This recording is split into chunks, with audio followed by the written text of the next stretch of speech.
ਸਤਿ ਸ਼੍ਰੀ ਅਕਾਲ ਦੋਸਤੋ, ਤੁਸੀਂ ਦੇਖ ਰਹੇ ਹੋ ਅਰਸ਼ ਟੀਵੀ ਤੇ ਮੈਂ ਰੂਪ ਚਾਹਲ ਤੁਹਾਡਾ ਸਵਾਗਤ ਕਰਦਾ ਹਾਂ ਸਾਡੇ ਸ਼ੋਅ ਪੋਲੀਵੁੱਡ ਟਾਕਸ ਵਿੱਚ। ਦੋਸਤੋ, ਅੱਜ ਸਾਡੇ ਸ਼ੋਅ ਵਿੱਚ ਜਿਹੜੇ ਮਹਿਮਾਨ ਪਹੁੰਚੇ ਨੇ ਉਹਨਾਂ ਦੇ ਗਾਣੇ ਸੁਣ ਕੇ ਇੰਨਾ ਕੁ ਸਕੂਨ ਮਿਲਦਾ ਹੈ ਕਿ ਤੁਹਾਨੂੰ ਉਹਨਾਂ ਦੇ ਗਾਣਿਆਂ ਦੀ ਲੱਤ ਜਿਹੀ ਲੱਗ ਜਾਂਦੀ ਹੈ। ਤੁਸੀਂ ਉਹਨਾਂ ਦੀਆਂ ਲਿਖਤਾਂ ਨੂੰ ਸੁਣ ਕੇ ਜ਼ਿੰਦਗੀ ਨੂੰ ਵਧੀਆ ਢੰਗ ਦੇ ਨਾਲ ਜੀਣਾ ਸਿੱਖ ਸਕਦੇ ਹੋ।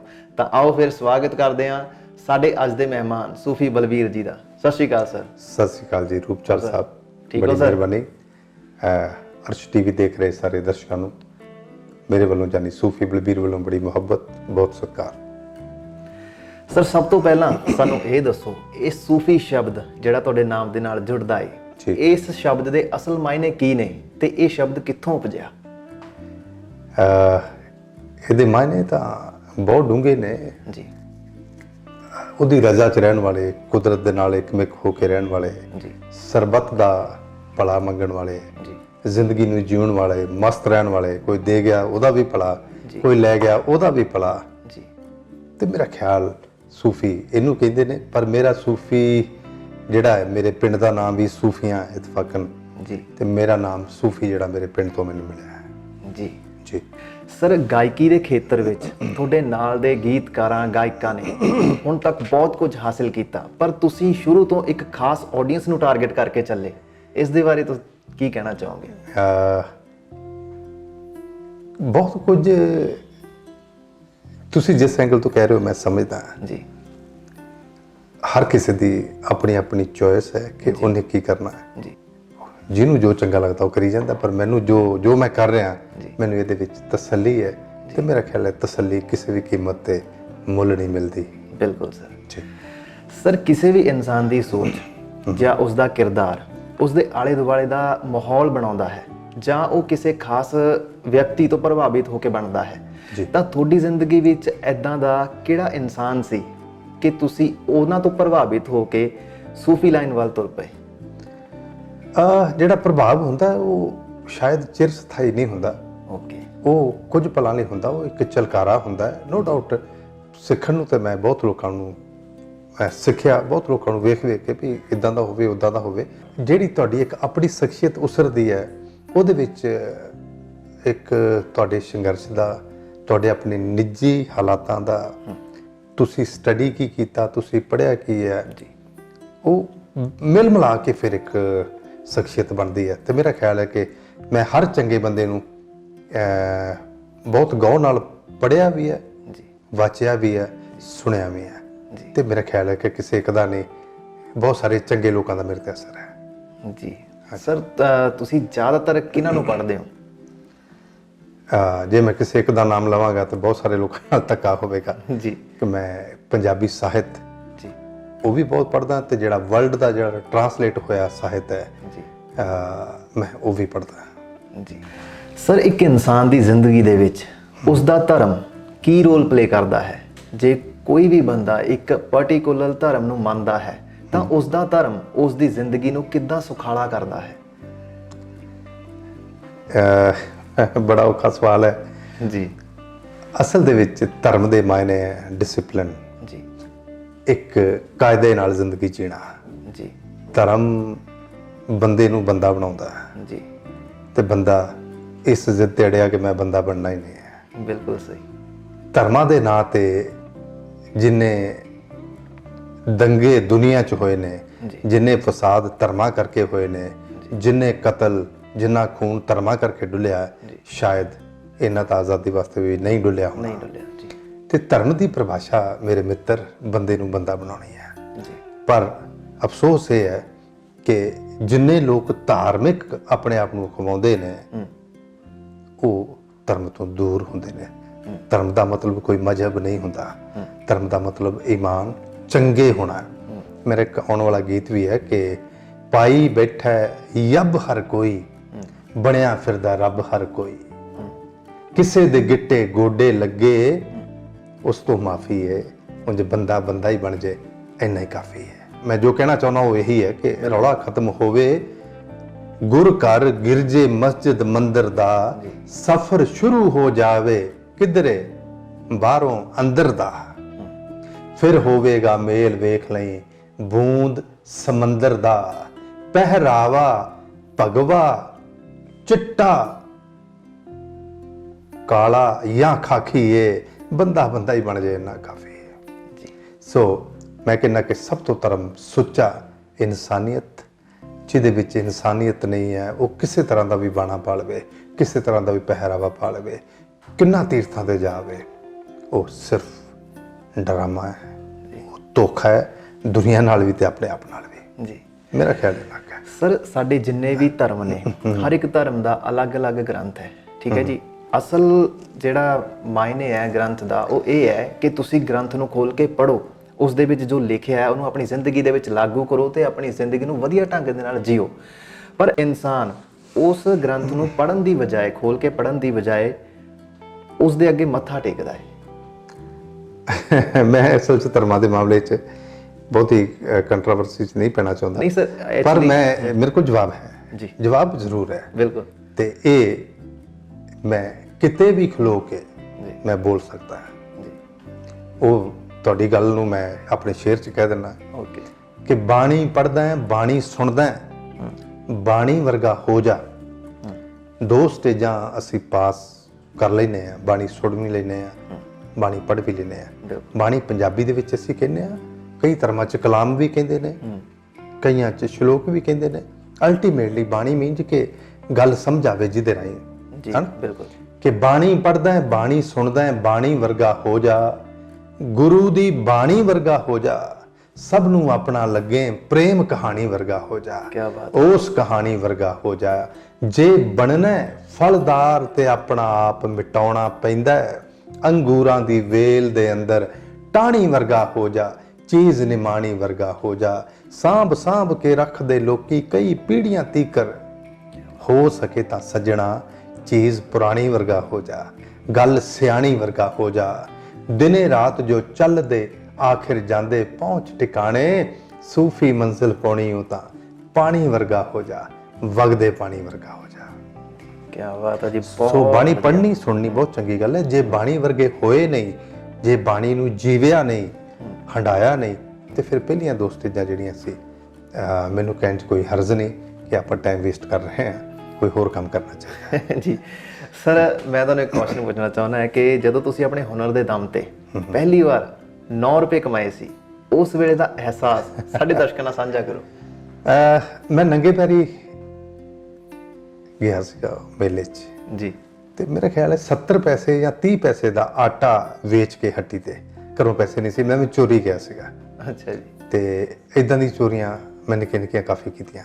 ਜੀ, ਮੈਂ ਚੋਰੀ, ਸਾਡੇ ਪਿੰਡਾਂ ਦੇ ਲਾਗੇ ਬਾਗ ਸੀਗੇ, ਅਮਰੂਦ ਮੈਂ ਬਹੁਤ ਚੋਰੀ ਤੋੜ ਕੇ ਖਾਧੇ। ਜੀ, ਤੇ ਕਿਸੇ ਦੇ ਘਰ ਜੇ ਅਨਾਰ ਲੱਗੇ ਹੋਣੇ ਤੇ ਉਹ ਬਾਰਿਸ਼ਾਂ ਦੇ ਦਿਨਾਂ 'ਚ ਮੋਟੇ ਮੋਟੇ ਬਾਹਰ ਨੂੰ ਗਲੀ ਵੱਲਮ ਕਰੇ ਹੋਣੇ, ਜੀ, ਉਹ ਬੜੇ ਤੋੜ ਕੇ ਖਾਧੇ। ਠੀਕ ਹੈ। ਤੇ ਜਦੋਂ ਮੈਂ ਨਹੀਂ ਸੀ ਲੱਭਦਾ ਹੁੰਦਾ ਤੇ ਸਾਡੇ ਘਰ ਦੇ ਕਹਿੰਦੇ ਵੀ ਵੇਖੋ ਕਿਸੇ ਅਮਰੂਦਾਂ ਵਾਲੇ ਬਾਗ 'ਚ ਬੰਨਿਆ ਹੋਣਾ ਕਿਸੇ ਅਮਰੂਦ ਦੇ ਬੂਟੇ ਨਾਲ। ਅੱਛਾ, ਸੋ ਮੈਂ ਹੁਣ ਮੈਨੂੰ ਸ਼ਾਇਦ 30 ਪੈਸੇ ਸੀ ਜਾਂ 70 ਪੈਸੇ ਸੀ, ਉਹਦਾ ਪਿੱਤਲ ਦੀ ਬਾਟੀ ਦੇ ਵਿੱਚ ਆਟਾ ਮੈਂ ਘਰੋਂ ਚੋਰੀ ਕਰਕੇ ਦੁਕਾਨ ਤੇ ਲੈ ਕੇ ਗਿਆ, ਉਹ ਵੇਚ ਕੇ ਫਿਰ ਮੈਂ ਮੇਲੇ ਗਿਆ ਨੰਗੇ ਪੈਰੀ। ਜੀ, ਉਹ ਅਪ੍ਰੈਲ 'ਚ ਜਾਂ ਮਈ 'ਚ ਹੁੰਦਾ ਮੇਲਾ, ਸਾਡੇ ਤੋਂ ਪਿੰਡ ਤੋਂ ਨਾਲ ਟਾਹਲੀ ਸਾਹਿਬ ਇੱਕ ਉੱਥੇ। ਤੇ ਉਹ ਨੰਗੇ ਪੈਰ ਜਦ ਗਿਆ ਤੇ ਕਣਕ ਦੇ, ਕੱਟੀ ਹੋਈ ਕਣਕ ਦੇ ਜਿਹੜੇ ਮੁੱਢ ਹੁੰਦੇ ਨੇ, ਸਾਡੇ ਅੰਮ੍ਰਿਤਸਰ ਵੱਲੋਂ ਨੂੰ ਬੁੱਥੇ ਕਹਿੰਦੇ ਆ, ਉਹ ਬੜੇ ਤਿੱਖੇ ਹੁੰਦੇ ਆ। ਹਾਂਜੀ, ਬਸ ਬਚਦਾ ਬਚਾਉਂਦਾ ਉੱਥੇ ਪਹੁੰਚਿਆ ਮੇਲੇ 'ਚ, ਉਹ ਫਲੂਦਾ ਖਾਧਾ ਵਿੱਚ ਸੇਵੀਆਂ ਜਿਹੀਆਂ ਪਵਾ ਕੇ। ਬਸ ਉਹ ਜਿਹੜੇ ਕਲਾਕਾਰ ਸੀ, ਪਤਾ ਨਹੀਂ ਸ਼ਾਇਦ ਲੋਕਾਂ ਨੂੰ ਕੁਝ ਲੱਗਿਆ ਕਿ ਉਹਨਾਂ ਨੇ ਜੋ ਗਾਇਆ, ਫਿਰ ਮੈਨੂੰ ਕਹਿੰਦੇ ਤੂੰ ਵੀ ਗਾ। ਮੈਨੂੰ ਚੱਕ ਕੇ ਉਹਨਾਂ ਸਟੇਜ ਤੇ ਖੜਾ ਕਰਤਾ, ਕਹਿੰਦੇ ਪਿੰਡ ਵੀ ਗਾਉਂਦਾ ਰਹਿਣਾ। ਤੇ ਇਸ ਗੱਲ ਦੀ ਮੈਨੂੰ ਖੁਸ਼ੀ ਹੈ ਕਿ ਮੈਂ ਬਚਪਨ ਤੋਂ ਹੀ ਬੜਾ ਬੇਬਾਕ ਜਿਹਾ ਸੀਗਾ, ਇੰਨਾ ਸੰਗਾਊ ਜਿਹਾ ਨਹੀਂ ਸੀ। ਆਪਾਂ ਚੱਕ ਦਾ ਕੰਮ ਜੋ ਵੀ ਆਉਂਦਾ ਸੀ। ਜੀ, ਫਿਰ ਮੈਨੂੰ ਕਿਸੇ ਨੇ 1 ਰੁਪਿਆ ਦੇ ਕੇ ਕਰਾ ਕੇ 9 ਰੁਪਏ ਹੋਏ। ਫਿਰ ਮੈਂ ਨੰਗੇ ਪੈਰੀ ਜਾਂਦਾ ਤੇ ਪੈਰ ਬਚਾ ਕੇ ਗਿਆ ਸੀ ਕਣਕਾਂ ਦੇ ਵੱਢਾਂ 'ਚੋਂ, ਆਉਂਦਾ ਫਿਰ ਮੈਂ ਛਾਲਾ ਮਾਰਦਾ ਆਇਆ। ਤੇ ਉਹ ਮੈਂ ਜਿਹੜਾ ਆਪਣਾ ਪਾਇਆ ਸੀ ਕੱਛਾ ਜਿਹਾ, ਉਹਦੀ ਨੇਂਗ ਦੇ ਵਿੱਚ ਐ ਮਰੋੜੀ ਜੀ ਦੇ ਕੇ ਤੇ ਉੱਤੋਂ ਹੱਥ ਨਾਲ ਕੋਈ ਡਿੱਗਣਾ ਪੈਣ ਕਿਤੇ, ਉਹ ਫਿਰ ਮੈਂ ਆਪਣੀ ਮਾਂ ਦੇ ਹੱਥ ਤੇ ਆ ਕੇ ਰੱਖੇ ਸੀ ਕਿ ਮੈਂ ਉੱਥੇ ਮੇਲੇ 'ਚ ਗਾ ਕੇ ਆਇਆ। ਤੇ ਮੇਰੀ ਪਹਿਲੀ ਪਰਫਾਰਮੈਂਸ ਉਹ ਸੀ। ਮਤਲਬ ਪਹਿਲੀ ਸਫਲਤਾ ਹੁਣ ਤੱਕ ਤੁਹਾਨੂੰ ਯਾਦ ਹੈ, ਤੇ ਉਦੋਂ ਦੀ ਖੁਸ਼ੀ ਅੱਜ ਵੀ ਨਹੀਂ ਹੁੰਦੀ ਜਿੰਨੀ ਖੁਸ਼ੀ ਤੁਹਾਨੂੰ ਉਦੋਂ ਹੋਈ ਹੋਏਗੀ। ਉਹ ਅਸਲ 'ਚ ਉਹ 9 ਰੁਪਏ ਨਹੀਂ ਸੀਗੇ ਜੀ, ਉਹ ਤਾਂ ਇਦਾਂ ਸੀਗਾ ਕਿ ਕੋਈ ਬਹੁਤ ਵੱਡਾ ਐਵਾਰਡ ਸੀਗਾ, ਉਹ ਤੇ ਕਿ ਹੱਲਾ ਸ਼ੇਰੀ ਸੀ ਮੈਨੂੰ ਇਸ ਰਸਤੇ ਤੇ ਤੋਰਨ ਵਾਸਤੇ। ਇਸ ਤੋਂ ਪਿੱਛੇ ਜਾਈਏ ਤੇ ਲੋਹੜੀ ਮੰਗਦਿਆਂ ਵੀ ਮੇਰੇ ਪਿੰਡ ਦੇ ਲੋਕ ਮੇਰੇ ਲਈ ਸਾਰੇ ਸਤਿਕਾਰਯੋਗ ਨੇ, ਵੱਡੇ ਨਿੱਕੇ ਛੋਟੇ ਮੇਰੇ ਪਿਆਰੇ ਨੇ। ਮੈਂ ਉਸ ਪਿੰਡ ਸੂਫੀਆਂ ਦੇ ਵਿੱਚ ਜਦੋਂ ਲੋਹੜੀ ਮੰਗਣ ਜਾਂਦੇ ਸੀ ਤੇ ਸਾਡੇ ਪਿੰਡ ਦੇ ਲੋਕਾਂ ਨੇ ਕਹਿਣਾ ਬਾਕੀ ਸਾਰੇ ਚੁੱਪ ਕਰ ਜਾਓ ਬਈ, ਮੈਨੂੰ ਇਕੱਲੇ ਨੂੰ ਕਹਿਣਾ ਤੂੰ ਗਾ ਬਈ। ਫਿਰ ਮੈਨੂੰ ਜੋ ਕੁਝ ਆਉਂਦਾ ਸੀ ਮੈਂ ਚੱਕ ਦਿੰਦਾ ਸੀ ਫੱਟੇ, ਤੇ ਉਹ ਫਿਰ ਮੈਨੂੰ ਕਈ ਵਾਰੀ 10 ਪੈਸੇ, ਕਦੀ ਕਦੀ 25 ਪੈਸੇ ਵੀ ਅਲੱਗੇ ਨਾ ਮਿਲਦਾ ਸੀ। ਕੀ ਬਾਤ ਹੈ। ਉਹ ਫਿਰ ਉਹਨਾਂ ਨੇ ਐਸਾ ਵਿਗਾੜਿਆ, ਅਜੇ ਤੱਕ ਸੂਤ ਨਹੀਂ ਆਇਆ ਕੰਮ। ਹੁਣ ਸਾਰੀ ਦੁਨੀਆ ਘੁੰਮ ਲਈ ਹੈ, ਪਰ ਉਹ 9 ਰੁਪਏ ਪਹਿਲੇ ਮੇਲੇ ਦੇ ਤੇ ਉਹ 25 ਪੈਸੇ ਜਾਂ 10 ਪੈਸੇ ਲੋਹੜੀ ਵਾਲੇ ਜਿਹੜੇ ਆ ਉਹ ਅਜੇ ਵੀ ਮੇਰੇ ਤੋਂ ਮੁੱਕੇ ਨਹੀਂ, ਮੈਂ ਉਹੀ ਖਰਚੀ ਜਾਂਦਾ ਹੁਣ ਤੱਕ। ਜਦੋਂ ਤੁਸੀਂ ਕਾਲਜ ਟਾਈਮ ਦੇ ਵਿੱਚ ਸੀ, ਠੀਕ ਹੈ ਜੀ, ਤੁਸੀਂ ਬਹੁਤ ਜ਼ਿਆਦਾ ਸੰਘਰਸ਼ ਕੀਤਾ, ਕਿਉਂਕਿ ਜਦੋਂ ਇੱਕ ਨਾਰਮਲ ਜੇ ਘਰ ਤੋਂ ਇੱਕ ਬੱਚਾ ਬੜੇ ਸ਼ਹਿਰ ਦੇ ਵਿੱਚ ਜਾਂਦਾ ਹੈ ਤਾਂ ਉੱਥੋਂ ਦੇ ਮਾਹੌਲ ਨੂੰ ਦੇਖ ਕੇ ਉਹਦੇ ਮਨ ਦੇ ਵਿੱਚ ਬਹੁਤ ਉਥਲ-ਪੁਥਲ ਹੁੰਦੀ ਹੈ। ਤਾਂ ਉਸ ਟਾਈਮ ਦਾ ਮਾਹੌਲ ਕੀ ਸੀ, ਤੁਹਾਡੇ ਮਨ ਦਾ ਮਾਹੌਲ ਕੀ ਸੀ ਤੇ ਉਹ ਸ਼ਹਿਰ ਦਾ ਮਾਹੌਲ ਕੀ ਸੀ, ਸਾਡੇ ਦਰਸ਼ਕਾਂ ਨੂੰ ਦੱਸੋ ਪਲੀਜ਼। ਅਸਲ ਦੇ ਵਿੱਚ ਘਰ ਦੇ ਹਾਲਾਤ ਬਹੁਤ ਚੰਗੇ ਨਹੀਂ ਸੀ ਜੀ। ਸਪੈਸ਼ਲੀ ਮੇਰੀ ਮਾਂ ਬਿਮਾਰ ਰਹਿੰਦੀ ਸੀ ਬਹੁਤ, ਤੇ ਸਾਡੇ ਬਾਪੂ ਨੇ, ਸਾਡੇ ਪਿਤਾ ਜੀ ਨੇ ਬਹੁਤ ਮੁਸ਼ੱਕਤ ਕਰਕੇ ਉਹਨਾਂ ਨੂੰ ਇਲਾਜ ਉਹਨਾਂ ਦਾ ਕਰਾ ਕੇ ਬਚਾਉਣ ਦੀ ਕੋਸ਼ਿਸ਼ ਕੀਤੀ, ਪਰ ਉਹ ਨਾ ਕਾਮਯਾਬ ਰਹੇ। ਮੈਂ 10ਵੀਂ 'ਚ ਪੜ੍ਹਦਾ ਸੀ ਜਦੋਂ ਮੇਰੇ ਮਾਂ ਇਸ ਦੁਨੀਆ ਨੂੰ ਅਲਵਿਦਾ ਕਹਿ ਗਏ, ਤੇ ਉਹਨਾਂ ਦੇ ਮੌਤ ਤੋਂ ਬਾਅਦ ਵੀ ਅਸੀਂ ਕਈ ਸਾਲ ਤੱਕ ਉਹਨਾਂ ਦੇ ਇਲਾਜ ਤੇ ਜਿਹੜੇ ਸਾਡੇ ਕੋਲ ਇਲਾਜ ਵਾਸਤੇ ਅਸੀਂ ਖਰਚ ਕੀਤਾ ਸੀ, ਵਿਆਜੀ ਪੈਸੇ ਸੀਗੇ, ਕਈ ਸਾਲਾਂ ਤੱਕ ਉਹ ਕਰਜ਼ਾ ਉਤਾਰਦੇ ਰਹੇ। ਤੇ ਮਤਲਬ ਮੈਂ ਕਹਾਂਗਾ ਕਿ ਵਕਤ ਤੋਂ ਪਹਿਲਾਂ ਸਾਨੂੰ ਮੈਚੋਰਟੀ ਮਿਲ ਗਈ, ਸਾਨੂੰ ਸਿਆਣਪ ਦਾ ਰਸਤਾ ਵਕਤ ਤੋਂ ਪਹਿਲਾਂ ਹੀ ਵਕਤ ਨੇ ਸਿਖਾ ਦਿੱਤਾ। ਸਾਡਾ ਬਚਪਨ ਵੀ ਸਮਝ ਲਓ ਕਿ ਉਹਦੇ ਵਿੱਚ ਹੀ ਰੋਲ ਖੁੱਲ ਗਿਆ ਕਿਤੇ। ਤੇ ਮੈਂ ਪਹਿਲਾ ਗੀਤ ਵੀ ਆਪਣੀ ਮਾਂ ਵਾਸਤੇ ਲਿਖਿਆ ਸੀਗਾ। ਉਹ ਬਚਪਨ ਸੀਗਾ, ਜਿੱਦਾਂ ਦਾ ਵੀ ਲਿਖ ਹੋਇਆ ਉਹਦੀ ਸਥਾਈ ਇਹ ਸੀ ਕਿ ਕਾਵਾਂ ਸੁਣ ਕਾਵਾਂ ਤੈਨੂੰ ਦਿਲ ਦਾ ਹਾਲ ਸੁਣਾਵਾਂ, ਜਾ ਘਰ ਘਰ ਜਾ ਕੇ ਕਹਿ ਦੇਵੇ ਸਭ ਇਹੀ ਕਰਨ ਦੁਆਵਾਂ, ਰੱਬਾ ਨਾ ਖੋਵੀਂ ਛੋਟੇ ਬੱਚਿਆਂ ਦੀਆਂ ਮਾਵਾਂ, ਰੱਬਾ ਨਾ ਖੋਵੀਂ। ਇਹ ਬਚਪਨ ਦਾ ਬਲਬਲਾ ਸੀਗਾ।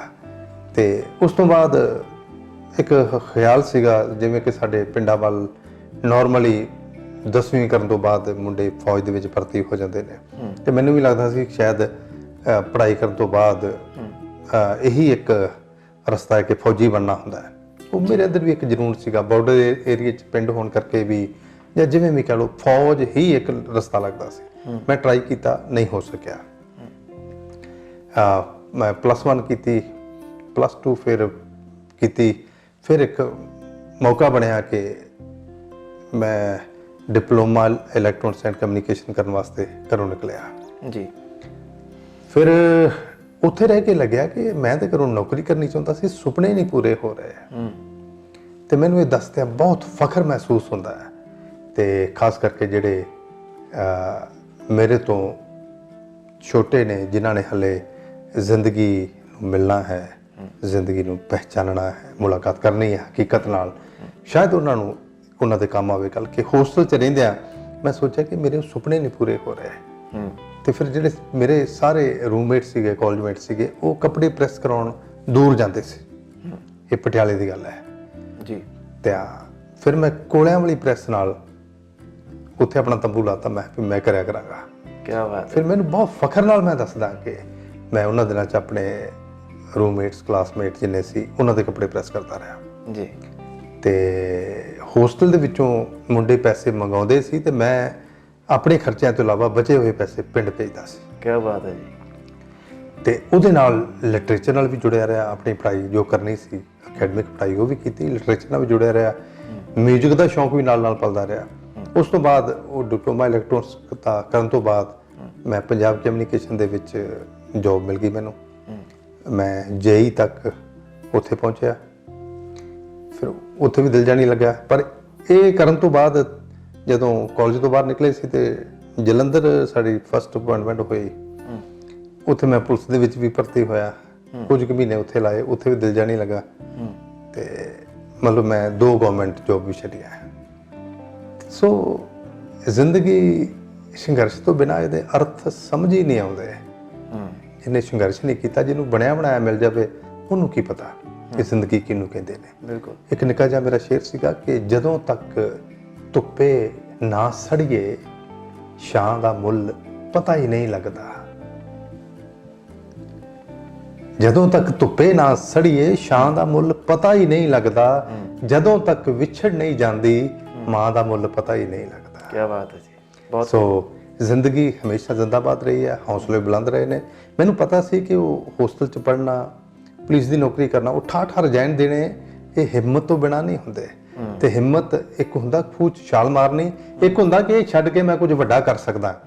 ਉਹ ਜਜ਼ਬਾ ਹਮੇਸ਼ਾ ਮੇਰੇ ਅੰਦਰ ਰਿਹਾ ਤੇ ਹਰ ਸਟੈਪ ਤੇ ਵੱਡਾ ਹੁੰਦਾ ਗਿਆ ਤੇ ਅਜੇ ਵੀ ਜਿੱਥੇ ਕਿ ਖੜਾ ਹਾਲੇ ਮੰਜ਼ਿਲ ਕਾਫੀ ਉੱਚੀ ਹੈ ਜੀ ਤੇ ਨਜ਼ਰਾਂ ਉਧਰ ਨੂੰ ਲੱਗੀਆਂ ਹੋਈਆਂ ਨੇ ਜੀ। ਲਗਾਤਾਰ ਮਿਹਨਤ ਕੋਸ਼ਿਸ਼ ਜੀ ਜਾਰੀ ਹੈ। ਮੇਰਾ ਖਿਆਲ ਹੈ ਜੀ ਇਹ ਜਿਹੜੇ ਨਿਊ ਕਮਰ ਨੇ, ਅੱਜ ਕੱਲ੍ਹ ਦੇ ਬੱਚੇ ਨੇ ਜੋ ਆਪਣੀ ਜ਼ਿੰਦਗੀ 'ਚ ਕੁਝ ਕਰਨਾ ਚਾਹੁੰਦੇ ਨੇ, ਉਹਨਾਂ ਲਈ ਇੱਕ ਬਹੁਤ ਬੜੀ ਐਗਜ਼ਾਮਪਲ ਹੈ। ਕਿਉਂਕਿ ਅੱਜ ਕੱਲ੍ਹ ਡਿਪਰੈਸ਼ਨ ਇੰਨਾ ਹੋ ਗਿਆ ਹੈ ਕਿ ਉਹ ਇੱਕ ਚੀਜ਼ ਤੇ ਵੀ ਫੋਕਸ ਨਹੀਂ ਕਰ ਪਾਉਂਦੇ। ਤੁਸੀਂ ਆਪਣੀ ਜ਼ਿੰਦਗੀ ਦੇ ਵਿੱਚ ਉਸ ਟਾਈਮ ਤੇ ਹਰ ਇੱਕ ਚੀਜ਼ ਨੂੰ ਨਾਲ ਲੈ ਕੇ ਚੱਲ ਰਹੇ ਸੀ, ਹਰ ਇੱਕ ਚੀਜ਼ ਤੇ ਫੋਕਸ ਕਰਕੇ ਚੱਲ ਰਹੇ ਸੀ, ਤਾਂ ਤੁਸੀਂ ਨਿਊ ਕਮਰਸ ਨੂੰ ਕੀ ਕਹਿਣਾ ਚਾਹੁੰਦੇ ਹੋ?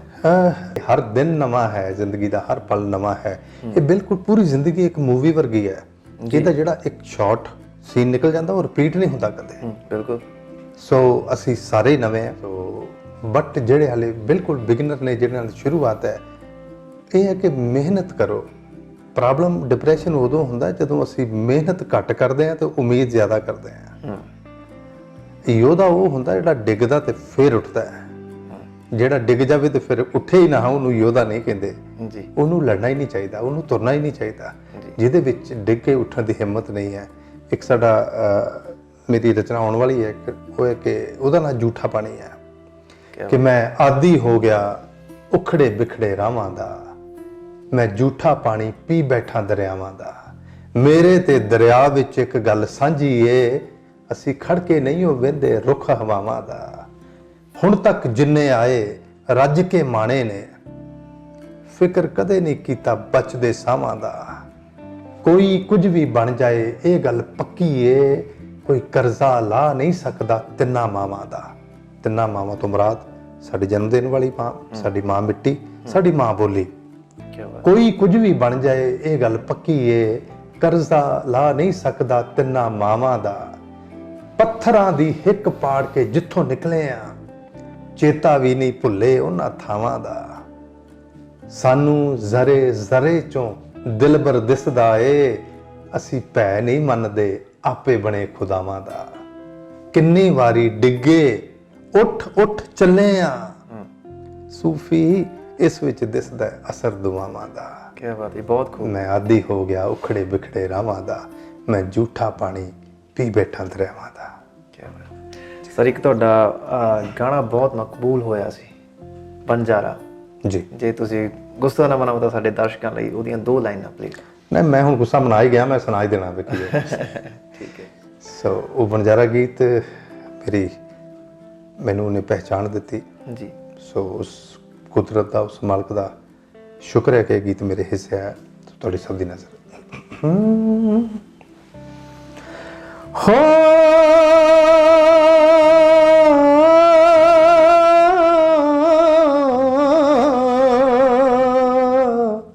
ਹੋ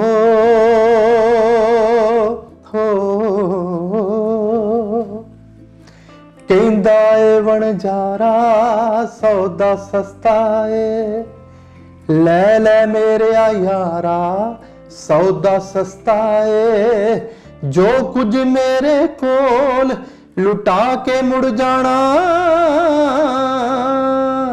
ਇਹ ਸਾਰੇ ਦਾ ਸਾਰਾ ਸੌਦਾ ਸਸਤਾ ਏ। ਕਹਿੰਦਾ ਏ ਵਣਜਾਰਾ ਸੌਦਾ ਸਸਤਾ ਏ। ਕੀ ਬਾਤ ਹੈ ਜੀ, ਬਹੁਤ ਖੂਬ। ਸਰ, ਕੋਈ ਵੀ ਇਨਸਾਨ ਕਿਸੇ ਵੀ ਟੀਚੇ ਨੂੰ ਪਾਉਣ ਲਈ ਆਪਣੇ ਸਿਧਾਂਤਾਂ ਤੇ ਚੱਲਦਾ ਹੋਇਆ ਆਪਣੇ ਜ਼ਮੀਰ ਦੀ ਸੁਣਦਾ ਹੈ। ਕੀ ਸੂਫੀ ਸਾਹਿਬ ਨੂੰ ਕਦੇ ਇਹ ਮਹਿਸੂਸ ਹੋਇਆ ਕਿ ਮੈਂ ਸਹੀ ਰਾਹ ਚੁਣਿਆ ਹੈ? ਹਾਂ, ਬਹੁਤ ਅੱਛਾ ਸਵਾਲ ਹੈ ਕਿ ਜੇ ਮੈਨੂੰ ਹੀ ਆਪਣੇ ਟੀਚੇ ਦਾ ਤਸੱਲੀ ਨਹੀਂ ਹੋਏਗੀ ਤੇ ਫਿਰ ਮੈਂ ਤੁਰ ਕਿਉਂ ਰਿਹਾ ਉਸ ਰਸਤੇ ਤੇ। ਜੀ। ਜਿਹੜਾ ਵੀ ਬੰਦਾ ਜੋ ਵੀ ਕੰਮ ਕਰਦਾ, ਸਭ ਤੋਂ ਪਹਿਲਾਂ ਤਾਂ ਉਹ ਖੁਸ਼ੀ ਨਾਲ ਕੰਮ ਕਰੇ ਆਪਣਾ, ਕਿਉਂਕਿ ਮੇਰੀ ਕੋਈ ਮਜਬੂਰੀ ਨਹੀਂ ਹੈ ਕਿ ਮੈਂ ਜੋ ਕਰ ਰਿਹਾ ਕਿ ਇਦਾਂ ਦਾ ਕਰਾਂ। ਇਹ ਮੇਰੀ ਆਪਣੀ ਤਸੱਲੀ, ਮੇਰਾ ਆਪਣਾ ਵਿਸ਼ਵਾਸ, ਮੇਰਾ ਆਪਣਾ ਇਰਾਦਾ ਹੈ ਕਿ ਹੁਣ ਤੱਕ ਕੋਸ਼ਿਸ਼ ਕੀਤੀ ਹੈ ਸਾਫ਼ ਸੁਥਰਾ ਲਿਖਣ ਦੀ ਤੇ ਗਾਉਣ ਦੀ। ਤੇ ਬਾਕੀ ਜੋ ਤੁਸੀਂ ਕਹਿਣਾ ਚਾਹੁੰਦੇ ਹੋ ਫਿਰ ਤੁਸੀਂ ਕਹੋ ਨਾ, ਮੈਂ ਕਿਉਂ ਕਹਾਂ ਕਿ ਜਿੰਨੀ ਭੀੜ ਜਾਂ ਜਿੰਨੇ ਅੱਜ ਕੱਲ ਵਿਊ ਝੂਠੇ ਸੱਚੇ ਬਿਲਕੁਲ ਦੂਜੇ ਗੀਤਾਂ ਤੇ ਪੈਂਦੇ ਆ, ਉਹ ਜਿਹੜੇ ਸਾਡੇ ਵਰਗੇ ਬੰਦੇ ਕੰਮ ਕਰਦੇ ਉਹਨਾਂ ਦੇ ਉਹ ਨਹੀਂ ਹੁੰਦੇ ਉਹਨੇ। ਜੀ ਪਰ ਸਾਨੂੰ ਇਹ ਪਤਾ ਹੈ ਕਿ ਹੀਰਿਆਂ ਵਾਲੀ ਦੁਕਾਨ ਤੇ ਕਦੀ ਇੰਨੀ ਭੀੜ ਨਹੀਂ ਹੁੰਦੀ ਜਿੰਨੀ ਮੂੰਗਫਲੀ ਵਾਲੀ ਰੇਹੜੀ ਤੇ ਹੁੰਦੀ ਹੈ। ਜੀ ਬਿਲਕੁਲ। ਤੇ ਸੋ ਜਿਹੜੇ ਹੀਰੇ ਵੇਚਣ ਵਾਲੇ ਆ ਉਹ ਹੀਰੇ ਹੀ ਵੇਚਦੇ ਆ, ਉਹ ਕਦੀ ਇਹ ਨਹੀਂ ਚਾਹੁੰਦੇ ਕਿ ਭੀੜਾਂ ਉੱਥੇ ਜ਼ਿਆਦਾ ਇਕੱਠੀਆਂ ਹੋਣ। ਜੀ ਸੋ ਮੈਂ ਬੜੇ ਦ੍ਰਿੜ ਇਰਾਦੇ ਨਾਲ ਆਪਣੀ ਮੰਜ਼ਿਲ ਵੱਲ ਵਧ ਰਿਹਾ ਤੇ ਮੈਨੂੰ ਉਮੀਦ ਹੈ ਕਿ ਮੈਂ ਹੁਣ ਤੱਕ ਚੰਗਾ ਕਰਨ ਦੀ ਕੋਸ਼ਿਸ਼ ਕੀਤੀ ਹੈ ਜੀ ਤੇ ਚੰਗਾ ਕਰ ਗੁਜ਼ਰਾਂਗੇ। ਜੀ ਸ਼ਾਇਦ ਇਹੀ ਵਜ੍ਹਾ ਹੈ ਕਿ ਤੁਸੀਂ ਇਸ ਗਲੈਮਰ ਵਰਲਡ ਤੋਂ, ਇਸ ਨੰਬਰਾਂ ਦੀ ਗੇਮ ਤੋਂ ਬਹੁਤ ਦੂਰ ਰਹਿੰਦੇ ਹੋ।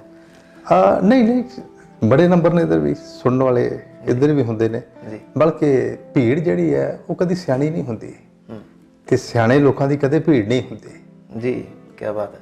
ਸੋ ਇਸ ਗੱਲ ਦੇ ਵਿੱਚ ਜਿਹੜੇ ਉਧਰ ਪੈ ਗਏ ਨੇ ਤੇ ਉਹਨਾਂ ਨੂੰ ਉਹ ਮੁਬਾਰਕ, ਪਰ ਮੈਨੂੰ ਅਫਸੋਸ ਹੈ ਖਾਸ ਕਰਕੇ ਆਪਣੇ ਪੰਜਾਬੀ ਲੋਕਾਂ ਤੇ ਜੀ ਕਿ ਜਿੱਥੇ ਗੁਰਬਾਣੀ ਪੜ੍ਹੀ ਜਾਂਦੀ ਹੋਵੇ, ਜਿੱਥੇ ਗੁਰੂਆਂ ਦੀ ਚਰਨ ਛੋਹ ਪ੍ਰਾਪਤ ਹੋਵੇ, ਉਹਨਾਂ ਦਾ ਸੁਣਨ ਦਾ, ਲਿਖਣ ਦਾ, ਪੜ੍ਹਨ ਦਾ ਮਿਆਰ ਦਿਨੋਂ ਦਿਨ ਡਿੱਗਦਾ ਜਾ ਰਿਹਾ ਹੈ। ਬੜੇ ਲੋਕ ਨੇ, ਮੈਂ ਸੁਣਦਾ ਪਤਾ ਨਹੀਂ ਉਹ ਕਿੱਦਾਂ ਕਹਿੰਦੇ ਨੇ ਕਿ ਬੜੀ ਬੱਲੇ ਬੱਲੇ ਹੈ। ਠੀਕ ਹੈ, ਗਾਣੇ ਚੱਲ ਜਾਣ ਨਾਲ ਬੱਲੇ ਬੱਲੇ ਇਕੱਲੀ ਨਹੀਂ ਹੁੰਦੀ ਕਿ ਤੁਹਾਡੇ ਗਾਣਿਆਂ ਦਾ ਰੌਲਾ ਹੋਵੇ, ਤੁਹਾਡੇ ਢੋਲ ਦਾ ਰੌਲਾ ਹੋਵੇ ਤੇ ਬੱਲੇ ਬੱਲੇ ਹੋਗੀ। ਗੱਲ ਇਹ ਹੈ ਕਿ ਸਾਡੀ ਕਲਾ ਦਾ ਮਿਆਰ ਕੀ ਅਸੀਂ ਬਰਕਰਾਰ ਰੱਖ ਸਕੇ, ਕਿ ਅੱਜ ਵੀ ਪੰਜਾਬੀ ਲੋਕ ਕਿਤਾਬਾਂ ਪੜ੍ਹਦੇ ਨੇ, ਕਿ ਅੱਜ ਵੀ ਸਾਡੇ ਘਰਾਂ 'ਚ ਲਾਇਬ੍ਰੇਰੀਆਂ ਹੈਗੀਆਂ ਨੇ, ਕਿ ਅੱਜ ਵੀ ਸਾਡੇ ਗੀਤ ਜਿਹੜੇ ਬਣਦੇ ਨੇ ਉਹਨਾਂ ਦਾ ਕੋਈ ਅਰਥ ਨਿਕਲਦਾ ਹੈ। ਜੀ ਐਂਟਰਟੇਨਮੈਂਟ ਹੋਣਾ ਬਹੁਤ ਜ਼ਰੂਰੀ ਹੈ, ਮੁਹੱਬਤ ਭਰੇ ਗੀਤ ਹੋਣੇ ਬਹੁਤ ਜ਼ਰੂਰੀ ਹੈ। ਅਗਰ ਮੁਹੱਬਤ ਕੱਢ ਦਿਓ ਗੀਤ ਦੇ ਵਿੱਚੋਂ ਤਾਂ ਕੁਝ ਨਹੀਂ ਬਚਦਾ, ਕੋਈ ਸ਼ੱਕ ਨਹੀਂ। ਪਰ ਮੁਹੱਬਤ, ਉਹਦੇ ਕੱਪੜੇ ਉਤਾਰ ਦੇਣੇ, ਗੀਤ ਨੂੰ ਨੰਗਾ ਕਰਕੇ ਖੜਾ ਕਰ ਦੇਣਾ, ਉਹਨੂੰ ਗੀਤ ਨਹੀਂ ਕਹਿੰਦੇ। ਗੀਤਾਂ 'ਚ ਫੁਕਰੀਆਂ ਹੀ ਮਾਰੀ ਜਾਣੀਆਂ, ਬਦਮਾਸ਼ੀ ਦੀਆਂ ਗੱਲਾਂ ਕਰੀ ਜਾਣੀਆਂ, ਗੋਲੀਆਂ ਚਲਾ ਚਲਾ ਕੇ ਗੀਤ ਬਣਾਈ ਜਾਣੇ। ਹਾਲੇ ਕਿ ਮੈਂ ਬਚਣਾ ਚਾਹੁੰਦਾ ਕਿ ਮੈਂ ਕਿਸੇ ਦੀ ਆਲੋਚਨਾ ਨਾ ਕਰਾਂ, ਪਰ ਮੈਂ ਕਿਸੇ ਦਾ ਨਾਮ ਲੈ ਕੇ ਨਹੀਂ ਕਹਿ ਰਿਹਾ, ਪਰ ਬਹੁਤਾਤ ਜੇ ਤੁਸੀਂ ਟੀਵੀ ਔਨ ਕਰਦੇ ਹੋ ਤਾਂ ਹੱਥਾਂ ਗੋਲੀਆਂ ਹੀ ਚੱਲੀ ਜਾਂਦੀਆਂ। ਯਾਰ ਦੂਜੀਆਂ ਸਟੇਟਾਂ ਵਾਲੇ ਲੋਕ ਵੇਖ ਕੇ ਹੱਸਦੇ ਨਹੀਂ ਹੋਣਗੇ ਸਾਡੇ ਤੇ ਕਿ ਇਹਨਾਂ ਮੂਰਖ ਲੋਕਾਂ ਨੂੰ ਕੋਈ ਹੋਰ ਕੰਮ ਨਹੀਂ? ਕੀ ਪੰਜਾਬ ਦਾ ਯੂਥ ਅੱਜ ਕੱਲ੍ਹ ਇਹੀ ਕੰਮ ਕਰਦਾ? ਕਿ ਇੱਥੋਂ ਦੇ ਯੂਥ ਜਿਹੜੇ ਨੇ ਉਹਨਾਂ ਨੇ ਕੋਈ IAS, ਕੋਈ PCS, ਕੋਈ IPS, ਕੋਈ ਜੱਜ ਬਣਨ ਦੀ ਗੱਲ, ਕੋਈ ਡਾਕਟਰ ਬਣਨ ਦੀ ਗੱਲ ਇਹਨਾਂ ਨੇ ਛੱਡ ਦਿੱਤੀ ਹੋਈ ਹੈ? ਕਿ ਪੰਜਾਬੀ ਲੋਕ ਗੋਲੀਆਂ ਹੀ ਚਲਾਉਂਦੇ ਨੇ ਆਲ ਦਾ ਟਾਈਮ? ਤੇ ਸੋ ਇਹ ਮੈਨੂੰ ਅਫਸੋਸ ਹੁੰਦਾ ਹੈ ਕਿ ਕਿਉਂ ਇੰਨਾ ਮਿਆਰ ਗਿਰਦਾ ਜਾ ਰਿਹਾ ਹੈ। ਤੇ ਅਫਸੋਸ ਉਦੋਂ ਹੋਰ ਵੱਧ ਜਾਂਦਾ ਹੈ ਜਿਹੜੇ ਸਿਆਣੇ ਲੋਕ ਨੇ ਉਹ ਚੁੱਪ ਬੈਠੇ ਨੇ। ਕੁਝ ਕੁ ਲੋਕ, ਉਹ ਕੋਈ ਸ਼ਾਇਦ ਕਿਸੇ ਹੋਰ ਸਟੇਟ ਦਾ ਬੰਦਾ ਹੈ, ਉਹ ਇੱਕ ਪੋਸਟਰ ਜਿਹਾ ਬਣਾ ਕੇ ਉਹ ਪੰਜਾਬੀ ਮਾਂ ਬੋਲੀ ਦੀ ਦੁਹਾਈ ਜੀ ਦੇ ਰਿਹਾ ਹੁੰਦਾ। ਠੀਕ ਹੈ, ਉਹ ਦਰਦ ਰੱਖ ਰਿਹਾ ਹੈ, ਪਰ ਕੀ ਇੱਥੋਂ ਵਾਲੇ ਮਰ ਗਏ ਨੇ ਜਿਹੜੇ ਬੋਲ ਲੈ ਕੇ ਘੁੰਮ ਸਕਦੇ ਆ? ਕਿਉਂ ਬਾਹਰਲੀ ਸਟੇਟ ਦਾ ਬੰਦਾ ਆ ਕੇ ਇੱਥੇ ਕਰ ਰਿਹਾ? ਉਹ ਬਾਹਰਲੀ ਸਟੇਟ ਵਾਲੇ ਬੰਦੇ ਨੂੰ ਆਪਣੀ ਸਟੇਟ 'ਚ ਜਾ ਕੇ ਕੰਮ ਕਰਨਾ ਚਾਹੀਦਾ ਹੈ। ਕਿ ਉੱਥੇ ਨਹੀਂ ਇਦਾਂ ਦਾ ਹੋ ਰਿਹਾ? ਹਰ ਪਾਸੇ ਜਿਹੜਾ ਯੂਥ ਹੈ ਉਹ ਭਟਕ ਰਿਹਾ। ਸੋ ਜਿਹੜੇ ਲੋਕ ਜੜ੍ਹਾਂ ਨਾਲ ਜੁੜੇ ਰਹਿੰਦੇ ਨੇ, ਹਕੀਕਤ ਨਾਲ ਜੁੜੇ ਰਹਿੰਦੇ ਨੇ, ਮੈਨੂੰ ਇਸ ਗੱਲ ਦੀ ਖੁਸ਼ੀ ਹੈ ਕਿ ਮੇਰੀ ਗਿਣਤੀ ਮੇਰੇ ਹੁੰਦਿਆਂ ਤੇ ਮੇਰੇ ਜਾਣ ਤੋਂ ਬਾਅਦ ਵੀ ਜਦੋਂ ਜ਼ਿਕਰ ਹੋਏਗਾ ਕਿ ਮੈਂ ਅੱਗ ਲਾਉਣ ਵਾਲਿਆਂ ਵਿੱਚ ਨਹੀਂ, ਅੱਗ ਬੁਝਾਉਣ ਵਾਲਿਆਂ ਵਿੱਚ ਮੇਰਾ ਨਾਮ ਆਏਗਾ। ਬਿਲਕੁਲ ਜੀ। ਤੇ ਸੋ ਮੈਂ ਜ਼ਰੂਰ ਬੇਨਤੀ ਕਰਾਂਗਾ ਕਿ ਕਿਤਾਬਾਂ ਦੇ ਲੜ ਲੱਗੋ। ਅੱਜ ਕੱਲ੍ਹ ਇੰਟਰਨੈਟ ਨੂੰ ਇਸਤੇਮਾਲ ਕਰੋ, ਗਿਆਨ ਦੇ ਖਜ਼ਾਨੇ ਭਰੇ ਪਏ ਨੇ। ਦੁਨੀਆ ਦਾ ਮਿਊਜ਼ਿਕ ਤੁਸੀਂ ਸੁਣ ਸਕਦੇ ਹੋ, ਦੁਨੀਆ ਦਾ ਲਿਟਰੇਚਰ ਤੁਸੀਂ ਪੜ੍ਹ ਸਕਦੇ ਹੋ। ਟਰਾਂਸਲੇਟ ਹੋਇਆ, ਜੇ ਕਿਸੇ ਨੂੰ ਹੋਰ ਕਿਸੇ ਭਾਸ਼ਾ ਦੀ ਪ੍ਰੋਬਲਮ ਹੈ, ਟਰਾਂਸਲੇਟ ਹੋਇਆ ਸਾਹਿਤ ਪੜ੍ਹੋ। ਸਾਹਿਤ ਪੜ੍ਹਨਾ ਤੁਹਾਡੀ ਸੋਚ ਉੱਚੀ ਹੋਏਗੀ, ਤੁਹਾਡੇ ਖਿਆਲ ਵੱਡੇ ਹੋਣਗੇ, ਤੁਸੀਂ ਚੰਗੇ ਸਿਟੀਜ਼ਨ ਬਣੋਗੇ, ਚੰਗੇ ਨਾਗਰਿਕ ਬਣੋਗੇ। ਤੇ ਜਿਸ ਪਿੰਡ ਵਿੱਚ, ਜਿਸ ਸ਼ਹਿਰ ਵਿੱਚ, ਜਿਸ ਸਟੇਟ ਜਾਂ ਦੇਸ਼ ਵਿੱਚ ਚੰਗੇ ਨਾਗਰਿਕ ਰਹਿੰਦੇ ਨੇ, ਉਹੀ ਦੇਸ਼ ਚੰਗਾ ਹੁੰਦਾ ਹੈ ਜੀ। ਤੇ ਸੋ ਅਸੀਂ ਦੁਨੀਆ ਨੂੰ ਕੁਝ ਦੇਣ ਵੀ ਆਏ ਹਾਂ, ਇਕੱਲਾ ਲੈਣ ਹੀ ਥੋੜਾ ਆਏ ਹਾਂ। ਤੇ ਸੋ ਮੇਰੀ ਕੋਸ਼ਿਸ਼ ਹੈ ਕਿ ਹੁਣ ਤੱਕ ਮੈਂ ਜਿਸ ਰਸਤੇ ਤੇ ਚੱਲਿਆ, ਮੇਰੇ ਲਈ ਦੁਆ ਕਰਨਾ ਕਿ ਮੈਂ ਇੱਥੇ ਬਣਿਆ ਰਹਿ ਸਕਾਂ, ਮੇਰਾ ਈਮਾਨ ਨਾ ਡੋਲੇ। ਚੰਗੇ ਗੀਤ ਲਿਖਣ ਦੀ ਤੇ ਗਾਉਣ ਦੀ ਤਮੰਨਾ ਹੈ, ਸੋ ਤੁਰੇ ਹੋਏ ਹਾਂ। ਕੀ ਬਾਤ ਹੈ ਸਰ। ਹਰ ਇੱਕ ਇਨਸਾਨ ਦਾ ਦੁਨੀਆ ਵਿੱਚ ਵਿਚਰਦਿਆਂ ਕਿਸੇ ਵੀ ਘਟਨਾਵਾਂ ਨੂੰ, ਚੀਜ਼ਾਂ ਨੂੰ ਦੇਖਣ ਦਾ ਆਪਣਾ ਨਜ਼ਰੀਆ ਹੁੰਦਾ ਹੈ। ਪਰ ਜਦੋਂ ਅਸੀਂ ਕਿਸੇ ਨੂੰ ਪੜ੍ਹਦੇ ਹਾਂ ਤੇ ਉਸ ਦੀ ਸੋਚ ਤੋਂ ਮੁਤਾਸਿਰ ਹੁੰਦੇ ਹਾਂ ਤਾਂ ਅਸੀਂ ਵੀ ਉਹਨਾਂ ਦੀ ਸੋਚ ਵਾਂਗ ਦੁਨੀਆ ਨੂੰ ਦੇਖਣ ਲੱਗਦੇ ਹਾਂ। ਅਸੀਂ ਪੜ੍ਹਨ ਤੋਂ ਪਹਿਲਾਂ ਸਹੀ ਸੀ ਜਾਂ ਅਸੀਂ ਬਾਤ ਸਹੀ ਹਾਂ? ਬਹੁਤ ਅੱਛੇ ਡੂੰਘੇ ਸਵਾਲ ਕੀਤੇ ਬਈ, ਕਾਫੀ ਮਿਹਨਤ ਕੀਤੀ ਲੱਗਦੀ ਹੈ। ਜੀ ਅਸਲ ਦੇ ਵਿੱਚ ਜਦੋਂ ਇਨਸਾਨ ਦੁਨੀਆ 'ਚ ਆਉਂਦਾ ਨਾ ਦੋਸਤ, ਜੀ ਉਹ ਕੋਰਾ ਕਾਗਜ਼ ਹੁੰਦਾ ਹੈ। ਬਿਲਕੁਲ। ਠੀਕ ਹੈ, ਉਹਨੂੰ ਇਹ ਵੀ ਨਹੀਂ ਪਤਾ ਹੁੰਦਾ ਕਿ ਪਾਣੀ ਨੂੰ ਪਾਣੀ ਕਹਿੰਦੇ ਆ, ਉਹ ਇੱਥੇ ਆ ਕੇ ਸਿੱਖਦਾ ਹੈ। ਤੇ ਜਿਹੜੇ ਕਵੀ ਲੋਕ ਨੇ, ਸ਼ਾਇਰ ਲੋਕ ਨੇ, ਉਹਨਾਂ ਕੋਲ ਕਲੈਕਸ਼ਨ ਹੁੰਦੀ ਹੈ ਸ਼ਬਦਾਂ ਦੀ, ਰਾਈਟ। ਉਹ ਵੋਕੈਬਲਰੀ ਉਹਨਾਂ ਕੋਲ ਜਿਹੜੀ ਹੁੰਦੀ ਆ, ਉਹ ਇੱਥੋਂ ਹੀ ਇਕੱਠੀ ਕਰਦੇ ਆ। ਬਿਲਕੁਲ। ਕੁਝ ਉਹਨੂੰ ਪਹਿਲੇ ਸ਼ਬਦ ਉਹਨੂੰ ਮਾਂ ਤੋਂ ਮਿਲਦੇ ਨੇ, ਤਦੇ ਕਰਕੇ ਮਾਂ ਬੋਲੀ ਕਹਿੰਦੇ ਆ, ਕਿਉਂਕਿ ਉਹ ਮਾਂ ਨੇ ਸਿਖਾਈ ਹੁੰਦੀ ਹੈ। ਠੀਕ। ਫਿਰ ਮਾਂ ਤੋਂ ਬਾਅਦ ਤੁਹਾਡਾ ਚੁਗਿਰਦਾ, ਉਹ ਕਹਿੰਦੇ ਨਹੀਂ ਹੁੰਦੇ ਕਿ ਇਹਦੇ ਕੋਲੋਂ ਸਲਾਹ ਲਓ, ਇਹ ਬੜਾ ਤੁਰਿਆ ਫਿਰਿਆ ਕਿ ਉਹਨੇ ਦੁਨੀਆ ਘੁੰਮੀ ਹੁੰਦੀ ਹੈ, ਉਹਦਾ ਨਜ਼ਰੀਆ ਫਿਰ ਉਹ ਪਹਿਲਾਂ ਵਾਲਾ ਨਹੀਂ ਰਹਿੰਦਾ। ਤੇ ਜਿਹੜੇ ਖੂਹ ਦੇ ਡੱਡੂ ਲੋਕ ਹੁੰਦੇ ਨੇ, ਉਹ ਮਾੜੀ ਮਾੜੀ ਗੱਲ ਤੇ ਲੜ ਪੈਂਦੇ ਨੇ। ਜੀ। ਜਿਹੜੇ ਬੰਦਿਆਂ ਕੋਲ ਸ਼ਬਦ ਨਹੀਂ ਹੁੰਦੇ, ਜਿਨ੍ਹਾਂ ਕੋਲ ਬਹੁਤੇ ਸ਼ਬਦ ਨਹੀਂ ਹੁੰਦੇ, ਉਹ ਛੇਤੀ ਗਾਲੀ ਗਲੋਚ ਤੇ ਆ ਜਾਂਦੇ ਨੇ। ਤੁਸੀਂ ਨੋਟਿਸ ਕੀਤਾ ਹੋਵੇਗਾ, ਉਹ ਛੇਤੀ ਲੜ ਪੈਂਦੇ ਨੇ, ਕਿਉਂਕਿ ਉਹਨਾਂ ਕੋਲੋਂ ਗੱਲਾਂ ਮੁੱਕ ਜਾਂਦੀਆਂ ਨੇ, ਉਹਨਾਂ ਕੋਲ ਦਲੀਲਾਂ ਮੁੱਕ ਜਾਂਦੀਆਂ ਨੇ। ਅਸੀਂ ਫਿਰ ਜਿੰਨਾ ਪੜ੍ਹਦੇ ਹਾਂ, ਸਾਡਾ ਇਹ ਜਿਹੜਾ ਜ਼ਿਹਨ ਹੈ, ਅਜੇ ਤੱਕ ਕਿਸੇ ਸਭ ਤੋਂ ਵੱਡੇ ਵਿਗਿਆਨੀ ਨੇ ਜਿਹਨੇ ਅਜੇ ਤੱਕ ਵਰਤਿਆ ਨਾ, ਇਹਦਾ ਸਿਰਫ 15% ਹਿੱਸਾ ਵਰਤਿਆ। ਜੀ ਬਿਲਕੁਲ। ਤੇ ਮੇਰਾ ਖਿਆਲ ਹੈ ਕਿ ਸਾਡਾ ਤਾਂ ਬਹੁਤਿਆਂ ਦਾ ਦਿਮਾਗ ਨਵੇਂ ਦਾ ਨਵਾਂ ਹੀ ਪਿਆ ਹੋਣਾ, ਕਿਉਂਕਿ ਅਸੀਂ ਵਰਤਿਆ ਹੀ ਨਹੀਂ ਇਹਨੂੰ। ਉਹ ਫਿਰ ਜਿਵੇਂ ਜਿਵੇਂ ਅਸੀਂ ਗਿਆਨ ਹਾਸਲ ਕਰਦੇ ਹਾਂ, ਉਹ ਇਹਦੇ ਵਿੱਚ ਸਟੋਰ ਹੁੰਦਾ, ਸਾਡੀ ਸੋਚ ਡਿਵੈਲਪ ਹੁੰਦੀ ਹੈ, ਹੋਰ ਵੱਡੀ ਹੋਈ ਜਾਂਦੀ ਹੈ, ਹੋਰ ਵੱਡੀ ਹੋਈ ਜਾਂਦੀ ਹੈ। ਤੇ ਹਾਲੇ ਵੀ ਬਹੁਤ ਸਾਰੀ ਗੁੰਜਾਇਸ਼ ਹੈ, ਹੋਰ ਪੜ੍ਹਿਆ ਜਾ ਸਕਦਾ ਹੈ। ਮੈਂ ਕਿਤੇ ਪੜ੍ਹਿਆ ਸੁਣਿਆ ਸੀਗਾ ਕਿ ਦਲੀਪ ਕੌਰ ਟਿਵਾਣਾ ਜੀ ਪੰਜਾਬੀ ਦੇ ਬਹੁਤ ਸਤਿਕਾਰਤ ਰਾਈਟਰ ਹੋਏ ਨੇ। ਉਹਨਾਂ ਨੂੰ ਜਦੋਂ ਬਹੁਤ ਸਾਰੇ ਅਵਾਰਡਸ ਮਿਲ ਗਏ ਤੇ ਕਿਸੇ ਨੇ ਉਹਨਾਂ ਨੂੰ ਇੰਟਰਵਿਊ 'ਚ ਪੁੱਛਿਆ ਕਿ ਤੁਹਾਡੀ ਹੋਰ ਕੀ ਇੱਛਾ ਹੈ, ਕਿ ਤੁਹਾਨੂੰ ਤਾਂ ਬਹੁਤ ਸਾਰੇ ਸਨਮਾਨ ਮਿਲ ਗਏ ਹੈ। ਉਹ ਕਹਿੰਦੇ ਵੀ ਮੇਰੀ ਇੱਛਾ ਜਿਹੜੀ ਹੈ ਉਹ ਪੂਰੀ ਨਹੀਂ ਹੋ ਸਕਦੀ ਹੁਣ। ਉਹ ਕਹਿੰਦੇ ਐਸੀ ਕਿਹੜੀ ਇੱਛਾ ਹੈ? ਕਹਿੰਦੇ ਮੇਰੀ ਇੱਛਾ ਹੈ ਕਿ ਮੈਂ ਸਾਰੀ ਦੁਨੀਆ ਦਾ ਲਿਟਰੇਚਰ ਪੜ੍ਹਾਂ, ਮੈਂ ਸਾਰੀ ਦੁਨੀਆ ਦਾ ਸਾਹਿਤ ਪੜ੍ਹਾਂ, ਪਰ ਉਹਦੇ ਵਾਸਤੇ ਜ਼ਿੰਦਗੀ ਬਹੁਤ ਛੋਟੀ ਹੈ। ਜੀ ਬਿਲਕੁਲ। ਠੀਕ। ਸੋ ਸਿੱਖਣ ਵਾਸਤੇ ਸੱਚੀ ਮੁੱਚੀ ਜ਼ਿੰਦਗੀ ਬਹੁਤ ਛੋਟੀ ਹੈ। ਇੱਥੋਂ ਤੱਕ ਕਿ ਪਿਆਰ ਕਰਨ ਵਾਸਤੇ ਵੀ ਜ਼ਿੰਦਗੀ ਬਹੁਤ ਛੋਟੀ ਹੈ। ਲੋਕ ਨਫ਼ਰਤ ਵਾਸਤੇ ਸਮਾਂ ਪਤਾ ਨਹੀਂ ਕਿੱਥੋਂ ਲੈ ਕੇ ਆਉਂਦੇ ਆ, ਲੜਨ ਵਾਸਤੇ ਸਮਾਂ ਪਤਾ ਨਹੀਂ ਕਿੱਥੋਂ ਲੈ ਕੇ ਆਉਂਦੇ ਆ। ਸੋ ਜਿਹੜੇ ਲੋਕ ਸਿੱਖੇ ਹੁੰਦੇ ਨੇ, ਜਿਨ੍ਹਾਂ ਕੋਲ ਗਿਆਨ ਹੁੰਦਾ ਹੈ, ਉਹ ਅਲੱਗ ਨਜ਼ਰੀਏ ਨਾਲ ਦੁਨੀਆ ਨੂੰ ਵੇਖਦੇ ਨੇ। ਉਹ ਇਹ ਨਹੀਂ ਵੇਖਦੇ ਕਿ ਇੱਥੇ ਇਹ ਨੁਕਸ ਨੇ, ਇਹ ਆਮ ਬੰਦੇ ਨੂੰ ਨਜ਼ਰ ਆਉਂਦੇ ਨੇ। ਕੁਝ ਚੁਣੇ ਹੋਏ ਲੋਕ, ਥੋੜੇ ਜਿਹੇ ਲੋਕ ਹੁੰਦੇ ਨੇ ਜਿਹੜੇ ਇਹ ਵੇਖ ਪਾਉਂਦੇ ਨੇ ਕਿ ਇਹ ਨੁਕਸ ਦੂਰ ਕਿੱਦਾਂ ਹੋ ਸਕਦੇ ਨੇ। ਇਸੇ ਕਰਕੇ ਮੈਂ ਹੁਣ ਜਿਵੇਂ ਪੰਜਾਬੀ ਗਾਇਕੀ ਜਾਂ ਗੀਤਕਾਰੀ ਸ਼ਾਇਰੀ ਦਾ ਜੋ ਰੌਲਾ ਹੈ, ਯਾਰ ਦੁਹਾਈ ਦੇ ਰਹੇ ਹੋ ਕਿ ਮਿਆਰ ਗਿਰ ਗਿਆ, ਮਿਆਰ ਗਿਰ ਗਿਆ, ਇਹ ਸੋਚੋ ਇਹਨੂੰ ਚੁੱਕਿਆ ਕਿਵੇਂ ਜਾ ਸਕਦਾ ਹੈ। ਮੈਨੂੰ ਫਿਰ ਮੈਂ ਦੁਬਾਰਾ ਇਹ ਗੱਲ ਕਹਿਣ ਲੱਗਿਆ ਕਿ ਅਫਸੋਸ ਉਹਨਾਂ ਲੋਕਾਂ ਤੇ ਜਿਹੜੇ ਵੱਖ-ਵੱਖ ਡਿਪਾਰਟਮੈਂਟਸ, ਜਿਹੜੇ ਉਹ ਚਾਹੇ ਭਾਸ਼ਾ ਵਿਭਾਗ ਹੋਵੇ ਜਾਂ ਕਲਚਰ ਡਿਪਾਰਟਮੈਂਟਸ ਹੋਣ, ਕੀ ਉਹ ਇਹਦੇ ਲਈ ਢੁਕਵੇਂ ਕਦਮ ਚੁੱਕ ਰਹੇ ਨੇ? ਨਹੀਂ ਚੁੱਕ ਰਹੇ। ਕੀ ਜਦੋਂ ਚੰਗੇ ਗੀਤ ਆਉਂਦੇ ਨੇ, ਜਿੰਨੀ ਤੁਸੀਂ ਜਿਹੜੇ ਗੀਤ ਜਿਹਨੂੰ ਤੁਸੀਂ ਸਮਝਦੇ ਹੋ ਕਿ ਠੀਕ ਨਹੀਂ ਹੈਗੇ, ਉਹਨਾਂ ਦੇ ਮੁਕਾਬਲੇ ਜਿੰਨੀ ਉਹਨਾਂ ਦੇ ਤੁਸੀਂ ਵਿਰੋਧ ਕਰਦੇ ਹੋ, ਤੁਸੀਂ ਇੰਨਾ ਵਿਰੋਧ ਕਰਦੇ ਹੋ, ਇੰਨਾ ਪ੍ਰਚਾਰ ਕਰਦੇ ਹੋ, ਗੀਤ ਹੋਰ ਮਸ਼ਹੂਰ ਕਰ ਦਿੰਦੇ ਆ। ਬਿਲਕੁਲ। ਤੇ ਉਹਦੇ ਮੁਕਾਬਲੇ ਜਿਹੜੇ ਚੰਗੇ ਗੀਤ ਆਉਂਦੇ ਨੇ, ਤੁਹਾਡਾ ਉਹਨਾਂ ਪ੍ਰਤੀ ਨਜ਼ਰੀਆ ਇੰਨਾ ਵਧੀਆ ਨਹੀਂ ਹੁੰਦਾ ਕਿ ਤੁਸੀਂ ਉਹਨੂੰ ਜ਼ਿਆਦਾ ਪ੍ਰਮੋਟ ਕਰੋ।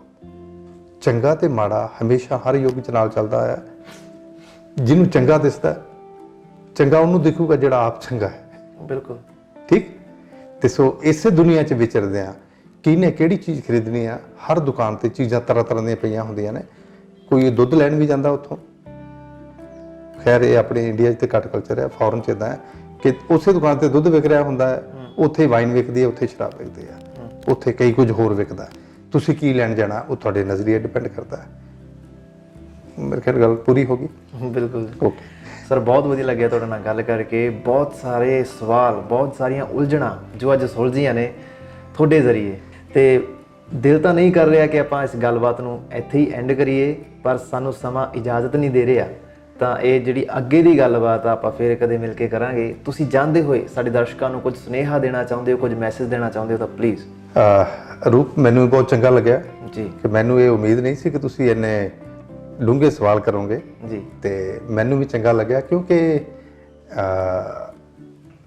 ਕਈ ਵਾਰੀ ਉੱਤੋਂ ਜਿਹੜੀਆਂ ਗੱਲਾਂ ਹੁੰਦੀਆਂ ਫਿਰ ਉੱਥੇ ਨਾ ਮੈਨੂੰ ਵੀ ਮਜ਼ਾ ਨਹੀਂ ਆਉਂਦਾ, ਪਰ ਅੱਜ ਮੈਨੂੰ ਵੀ ਬਹੁਤ ਚੰਗਾ ਲੱਗਿਆ ਗੱਲਬਾਤ ਕਰਕੇ। ਸੋ ਅਰਸ਼ ਟੀਵੀ ਦੇਖ ਰਹੇ ਸਾਰੇ ਦਰਸ਼ਕਾਂ ਨੂੰ ਮੇਰੀ ਬਹੁਤ ਮੁਹੱਬਤ, ਇੱਕ ਵਾਰੀ ਫਿਰ ਬਹੁਤ ਸਤਿਕਾਰ, ਤੇ ਅਰਸ਼ ਟੀਵੀ ਨੂੰ ਤੁਸੀਂ ਵੱਧ ਤੋਂ ਵੱਧ ਪਿਆਰ ਦਿਓ ਕਿਉਂਕਿ ਇਹ ਚੈਨਲ ਬਹੁਤ ਅੱਛਾ ਕੰਮ ਕਰ ਰਿਹਾ ਹੈ। ਮੈਂ ਚਾਹੁੰਦਾ ਕਿ ਜਿੱਥੋਂ ਵੀ ਚੰਗੀ ਆਵਾਜ਼ ਉੱਠਦੀ ਹੈ ਉਹਦਾ ਸਮਰਥਨ ਕਰੀਏ, ਉਹਨੂੰ ਮੁਹੱਬਤ ਦਈਏ, ਤਾਂ ਜੋ ਜਿਹੜੇ ਲੋਕ ਚੰਗਾ ਕੰਮ ਕਰ ਰਹੇ ਨੇ ਉਹਨਾਂ ਦਾ ਹੌਸਲਾ ਵਧੇ, ਉਹਨਾਂ ਨੂੰ ਇਹ ਨਾ ਲੱਗੇ ਕਿ ਇੱਥੇ ਕੂੜ ਹੀ ਵਿਕਦਾ ਹੈ। ਨਹੀਂ, ਅੱਜ ਵੀ ਚੰਗਾ ਕੰਮ ਕਰਨ ਵਾਲੇ ਚੰਗਾ ਕਰ ਰਹੇ ਨੇ। ਚੋਇਸ ਤੁਹਾਡੀ ਹੈ ਕਿ ਆਪਾਂ ਸੁਣਨਾ ਕੀ ਹੈ, ਵੇਖਣਾ ਕੀ ਹੈ। ਸੋ ਮੇਰੇ ਵੱਲੋਂ ਤੁਹਾਨੂੰ ਸਭ ਨੂੰ ਬਹੁਤ ਮੁਹੱਬਤ। ਆਪਣਾ ਧਿਆਨ ਰੱਖਿਓ, ਜਿੱਥੇ ਵੀ ਹੋ, ਜੋ ਵੀ ਕਰਦੇ ਹੋ ਪੂਰੇ ਦਿਲ ਨਾਲ ਕਰਨਾ, ਕਿਉਂਕਿ ਅੱਧੇ ਅਧੂਰੇ ਦਿਲ ਨਾਲ ਕੀਤੇ ਹੋਏ ਕੰਮਾਂ 'ਚ ਕਦੀ ਬਰਕਤ ਨਹੀਂ ਪੈਂਦੀ, ਕਦੇ ਕਾਮਯਾਬੀਆਂ ਨਹੀਂ ਮਿਲਦੀਆਂ। ਹੌਸਲੇ ਬੁਲੰਦ, ਡਿੱਗ ਕੇ ਉੱਠਣਾ ਸੂਰਬੀਰਾਂ ਦਾ ਕੰਮ ਹੈ। ਤੇ ਮੇਰਾ ਖਿਆਲ ਹੈ ਕਿ ਤੁਸੀਂ ਜਿਹੜੇ ਮੈਨੂੰ ਸੁਣ ਰਹੇ ਹੋ ਅੱਗੇ ਵੱਧਦੇ ਜਾਓ, ਕਿਉਂਕਿ ਲਿਮਟ ਕਿਤੇ ਨਹੀਂ ਆ, ਅੰਤ ਕਿਤੇ ਨਹੀਂ ਆ। ਰਸਤਾ ਲੰਬਾ ਹੈ, ਆਖਰੀ ਮੰਜ਼ਿਲ ਕੋਈ ਨਹੀਂ ਹੁੰਦੀ। ਜ਼ਿੰਦਗੀ ਦੀ ਆਖਰੀ ਜੰਗ ਵੀ ਕੋਈ ਨਹੀਂ ਹੁੰਦੀ। ਹਰ ਰੋਜ਼ ਇੱਕ ਨਵੀਂ ਜੰਗ ਹੈ। ਜ਼ਿੰਦਗੀ ਜ਼ਿੰਦਾਬਾਦ। ਬਹੁਤ ਮੁਹੱਬਤ, ਬਹੁਤ ਸਤਿਕਾਰ। ਬਹੁਤ ਬਹੁਤ ਧੰਨਵਾਦ ਸੂਫੀ ਸਾਹਿਬ, ਤੁਸੀਂ ਸਾਡੇ ਵਿਹੜੇ ਆਏ, ਆਪਣੇ ਬਿਜ਼ੀ ਸ਼ਡਿਊਲ ਦੇ ਵਿੱਚੋਂ ਅਰਸ਼ ਟੀਵੀ ਲਈ ਟਾਈਮ ਕੱਢਿਆ। ਸੋ ਦੋਸਤੋ, ਇਹ ਸੀ ਸਾਡੇ ਅੱਜ ਦੇ ਮਹਿਮਾਨ, ਗਾਇਕ ਤੇ ਸ਼ਾਇਰ ਸੂਫੀ ਬਲਵੀਰ ਜੀ। ਤੁਹਾਨੂੰ ਅੱਜ ਦੀ ਗੱਲਬਾਤ ਕਿੱਦਾਂ ਲੱਗੀ ਸਾਨੂੰ ਕਮੈਂਟ ਕਰਕੇ ਜਰੂਰ ਦੱਸਿਓ। ਤੇ ਹੁਣ ਅਸੀਂ ਤੁਹਾਨੂੰ ਮਿਲਦੇ ਹਾਂ ਨੈਕਸਟ ਵੀਕ ਕਿਸੇ ਹੋਰ ਸੈਲੀਬ੍ਰਿਟੀ ਨਾਲ। ਤਦ ਤੱਕ ਰੱਬ ਰਾਖਾ।